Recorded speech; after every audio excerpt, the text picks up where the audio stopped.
Interdit, censuré, controversé et pourtant toujours vivant. Depuis plus de 30 ans, Mortal Kombat traîne une réputation à part. Un jeu accusé d'avoir choqué le monde, un jeu pointé du doigt par sa violence, et un jeu qui a même déclenché un débat politique aux États-Unis. Mais Mortal Kombat, c'est pas juste un scandale, c'est aussi une saga culte, avec des personnages devenus iconiques et une fanbase qui n'a jamais lâché. Et au cinéma, l'histoire est tout aussi chaotique. Un premier film devenu culte et un deuxième considéré comme les pires films adaptés de jeux vidéo, et plus récemment une tentative de renaissance plus violente mais loin de faire l'unanimité. Moi perso j'ai kiffé. Franchement je kiffe les films d'arts martiaux et franchement celui-là il a répondu au rendez-vous. Et aujourd'hui la saga revient encore une fois sur grand écran avec un objectif très clair. Prouver que Mortal Kombat peut réussir là où il a échoué pendant des années. Alors comment un jeu vidéo a pu créer un tel scandale, pourquoi il a failli être censuré et comment il a réussi malgré tout à survivre jusqu'à aujourd'hui. Bienvenue dans ce dossier interdit consacré à Mortal Kombat.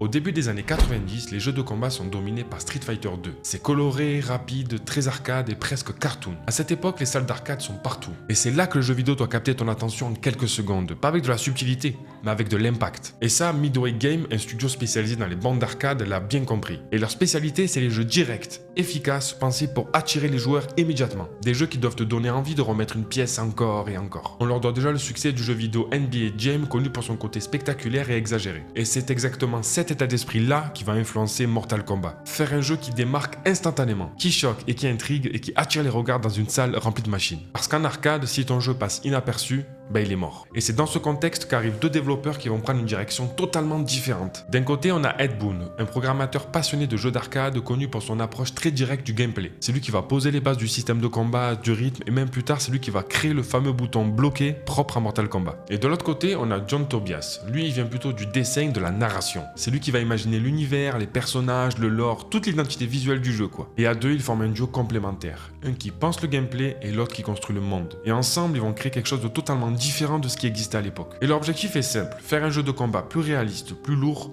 plus proche du cinéma que du dessin animé. Faut savoir qu'à la base, Mortal Kombat, c'est pas Mortal Kombat. Le projet initial de Midway, c'était de faire un jeu vidéo autour de Jean-Claude Van Damme. Et ouais, Jean-Claude Van Damme. Parce qu'il faut savoir qu'au début des années 90, Van Damme est une énorme star mondiale du cinéma d'action. Et surtout grâce à un film en particulier qui est Bloodsport. Dans Bloodsport, on suit un tournoi clandestin de combat avec des combattants venus du monde entier. Et là, Midway a le pif. C'est exactement ce genre d'ambiance qu'ils veulent reproduire. Ils ont donc imaginé un jeu avec Jean-Claude Van Damme avec un tournoi, des combats réalistes et une esthétique inspirée des films d'arts martiaux. Mais malheureusement, ce film ne se fera jamais. Dommage. Plusieurs versions circulent, mais en gros, Van Damme aurait refusé parce que Midway voulait créer un jeu vidéo Jean-Claude Van Damme avec son nom dans le titre pour faire concurrence directe avec le film Street Fighter qui était en préparation avec justement Jean-Claude Van Damme. Mais bon, là, plutôt que d'abandonner, Ed Boon et John Tobias se recyclent tout. Ils gardent le concept de tournoi, l'ambiance, le style de combat et créent leur propre univers. Mais bon, Jean-Claude Van Damme ne disparaît pas complètement parce que le personnage de Johnny Cage est inspiré directement de lui. Star de cinéma, arts martiaux, côté arrogant, et au départ, Johnny Cage devait même être une caricature assumée de Van Damme. Et si vous remarquez bien, la tenue de Johnny Cage est similaire à celle de Jean-Claude Van Damme dans le combat final de Bloodsport. Là où Mortal Kombat va vraiment se démarquer, c'est visuellement. À l'époque, les personnages sont dessinés, et là, Midway décide de faire autre chose. Filmer de vrais acteurs en studio en motion capture, et résultat, les personnages ont une proportion plus humaine. Les mouvements sont plus réalistes, les coups ont plus d'impact et surtout ça renforce la violence. Parce que c'est pas des personnages de cartoon qu'on frappe, c'est carrément des humains. Au début le jeu fonctionne déjà très bien. Mais ce qui va le rendre encore plus mythique, vous le savez sans doute, c'est les fatalities.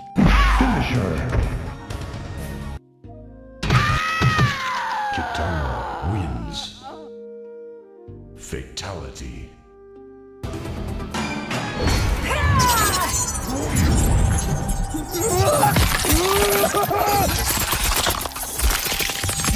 Fatality.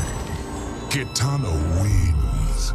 L'idée est simple, à la fin du combat, le joueur peut exécuter une manipulation secrète pour achever son adversaire. Et là on passe un cap, décapitation, corps arraché, corps détruit, c'est volontairement choquant. Et à l'époque, c'était vraiment choquant. Et surtout c'est interactif, c'est pas une mécanique imposée, c'est le joueur qui décide de le faire. Et ça à l'époque, c'est une dinguerie. Bon, très vite Mortal Kombat dépasse le simple cadre du jeu. Les médias s'emballent, on accuse le jeu d'être trop violent, trop réaliste, dangereux pour les jeunes. Et ça devient un vrai débat de société aux États-Unis. Les hommes politiques s'en mêlent et même notamment Joey Lieberman. Il critique publiquement le jeu et demande des régulations. Des auditions ont lieu au Congrès et le jeu vidéo commence à être vu comme un média qu'il faut encadrer au même titre que le cinéma. Et face à la pression, l'industrie n'a pas le choix, elle a créé un système de classification, l'Entertainment Software Rating Board.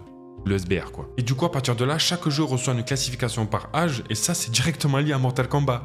Le jeu a carrément forcé l'industrie à se structurer. Il y a aussi le jeu vidéo Night Trap et Lethal Enforcer qui ont contribué à la naissance de l'ESBR, faut pas négliger. Bon, pour vous résumer en gros, Mortal Kombat à la base, c'est un projet raté avec Van Damme, une volonté de faire plus réaliste que Street Fighter et une expérimentation technique. Et aujourd'hui, ça devient un choc culturel, une polémique mondiale et un tournant historique pour toute l'industrie du jeu vidéo.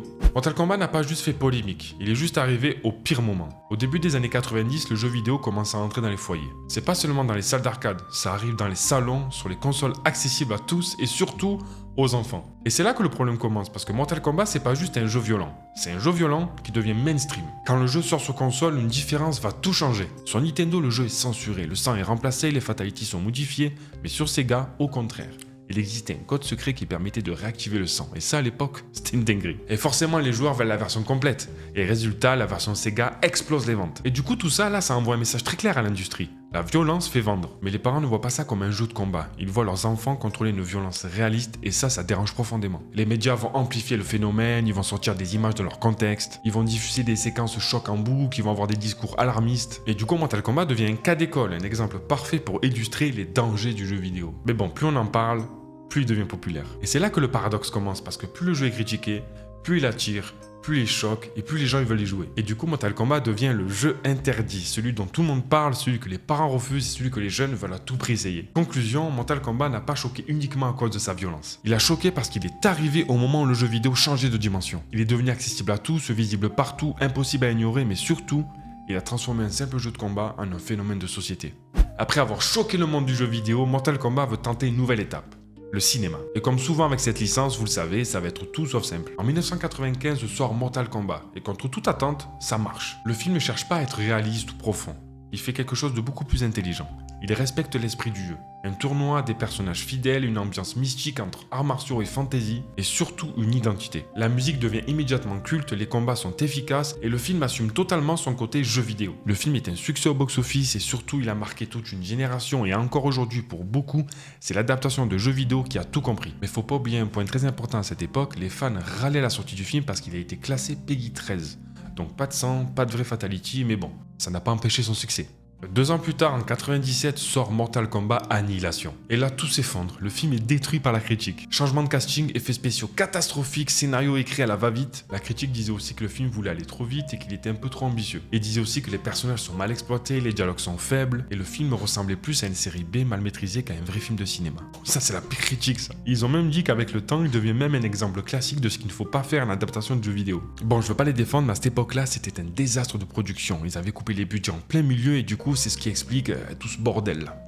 Je trouve la critique un peu trop dure là pour le coup. Et après des années d'absence, la licence revient au cinéma en 2021 avec Mortal Kombat. Cette fois, le film prend une direction très claire, revenir à l'essence du jeu. Violence, fatality, ambiance plus sombre, et sur ce point-là, le film tient ses promesses. Certaines scènes, notamment autour de Scorpion et Sub-Zero, marquent vraiment. On retrouve enfin une brutalité proche du jeu. Mais bon, malgré les critiques, je trouve que ça reste un bon film d'arts martiaux fidèle à l'univers. Mais le problème, c'est pas là. Le vrai souci, c'est le scénario. Pour commencer, le personnage principal, Cole Young, divise énormément. C'est un personnage créé pour le film et beaucoup de fans le trouvent moins intéressant que les personnages iconiques du jeu vidéo. Ensuite, l'histoire est jugée assez faible. Les enjeux sont pas toujours clairs, le développement des personnages sont limités et le rythme est un peu bof. Mais surtout, le tournoi Mortal Kombat n'est pas montré. Et ça, pour beaucoup de fans, c'est une énorme frustration parce que le tournoi, c'est littéralement le cœur de la licence. En ayant vu le film, je me suis dit surtout qu'il sert de mise en place, une introduction à l'univers, aux personnages et aux conflits. Parce qu'avec Mortal Kombat 2, les attentes sont très élevées. Et cette fois, le film va enfin proposer le tournoi, plus de personnages emblématiques et une histoire plus solide.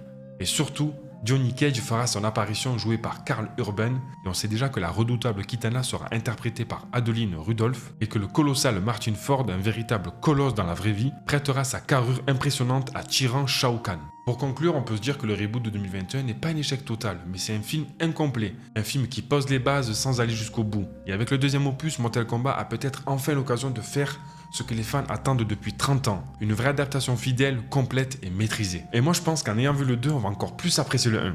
Malgré les polémiques, malgré les échecs au cinéma, Mortal Kombat est toujours là, et c'est pas un hasard. Mortal Kombat n'a jamais cherché à être le jeu de combat le plus technique. Son objectif il était ailleurs, être accessible mais satisfaisant. Les bases sont simples à comprendre, mais par contre maîtriser les enchaînements, les timings, les fatalities, ça demande du skill. Et du coup les nouveaux joueurs peuvent s'amuser rapidement et les anciens peuvent creuser davantage le gameplay en profondeur. Mais si Mortal Kombat domine encore le game aujourd'hui, c'est parce que la licence est devenue le roi absolu du mode histoire. Pendant longtemps, dans les jeux vidéo de combat, l'histoire c'était 3 lignes de texte, un combat, une image fixe à la fin. Mais en 2011, avec Mortal Kombat 9, tout change. Midway, devenu Nasser Realms, décide de traiter son scénario comme un blockbuster hollywoodien. Là, on parle plus de simple enchaînement de combat, là. Non, là on parle de mise en scène cinématographique. Transition fluide entre les cinématiques et le gameplay, et un vrai développement des personnages qui te donne envie de connaître la suite. Mortal Kombat a réussi à prouver qu'on pouvait jouer à un jeu de combat juste pour son scénario. Et c'est devenu une raison majeure de son succès auprès des joueurs solo. D'ailleurs, la concurrence a pris une énorme claque, que ça soit Street Fighter ou Tekken. Ils ont tous mis des années à essayer d'imiter ce format narratif, sans jamais vraiment atteindre le même niveau de spectacle. Et aujourd'hui, quand un jeu vidéo Mortal Kombat sort, c'est comme si un film sortait au cinéma. On veut voir les trahisons, on veut voir les alliances, et on veut voir quel univers Liu Kang a décidé de recréer. La licence ne reste jamais bloquée dans le passé.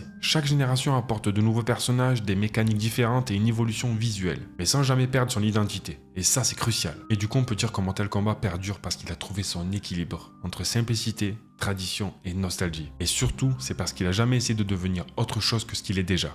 Une expérience brutale, spectaculaire et inoubliable. Et voilà, c'est la fin de cette vidéo, j'espère que ça vous a plu. Si c'est le cas, venez bastonner un gros pouce bleu en l'air et dites-moi dans les commentaires ce que vous en pensez et surtout si vous avez des anecdotes, ça serait trop intéressant. Moi j'ai pris du plaisir à préparer cette vidéo. Au moment où la vidéo sort, je crois que le film est déjà en salle, donc moi j'espère et je pense que je vais kiffer parce que j'ai vraiment bien aimé le premier. Et voilà, je suis sur les réseaux Instagram et TikTok, tout est en description. C'était Toto l'Artichaut, heureux de vous avoir diverti. Ciao. Toto l'Artichaut. Artichaut.